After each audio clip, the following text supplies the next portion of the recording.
Hi, ako nga pala si Carlo at ang tawag nila sa akin Daddy C. At ngayong araw ay may binigyan tayo ng Mango Graham. Ngayong araw ay may nag-order sa atin abroad para mapasaya ang kanyang pamilya.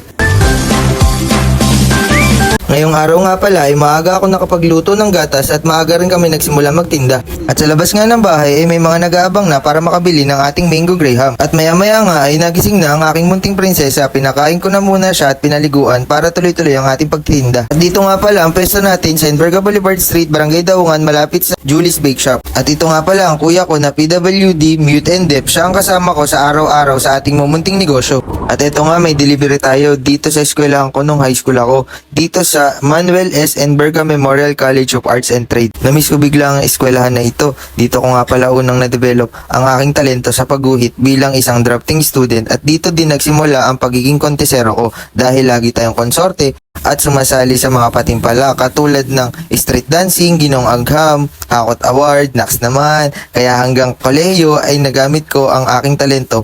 Kaya napakalaking bahagi na eskwelahan ito sa buhay ko. At ito nga palang nag-order sa akin, classmate ko nung high school. At ngayon ay isa ng ganap na guro. Congrats, Princess Apple Vergara. Isa sa napakakulit kong classmate before. Naisipan ko nga palang abutan ng ating Mango Graham si Tito Kurit.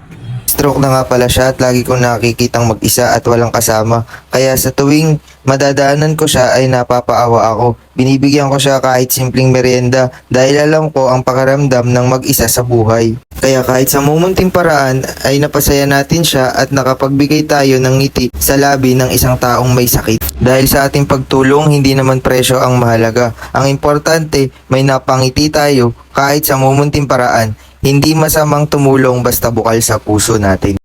Kaya para sa lahat, huwag tayong mawala ng pag-asa sa buhay, lalo na sa negosyo. Don't stop learning, believe in yourself, be different, learn your product, learn your market, be creative, establish a strong foundation to your business. Dahil unang-una, tayo ang gagawa ng ating pangarap.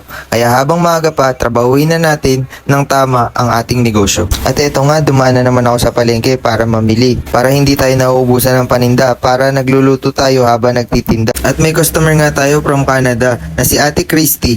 Nagbayad siya sa akin online para lang padalhan ang kanyang mahal na tatay at ang kanyang kapatid na PWD. Ang totoo, nakakatuwa at napakasarap sa pakiramdam na nagiging bahagi tayo ng tuwa sa puso ng ibang tao at naipakita nilang pagmamahal sa kanilang pamilya. Kaya Ate Christy, salamat po. At shoutout po pala sa mga paulit-ulit na bumibili at sa ating mga bagong customer, sa mga positive and good comments. Maraming salamat po. Shoutout po pala sa Aboy, sa KSY family, kina Ate Wena sa trade, sa mga taga-Sadsaran, sa mga taga-Bagong Bayan, sa mga taga-Pulo, sa mga taga-Mabato, sa mga taga-Barangay Daungan. Shoutout po sa inyong lahat.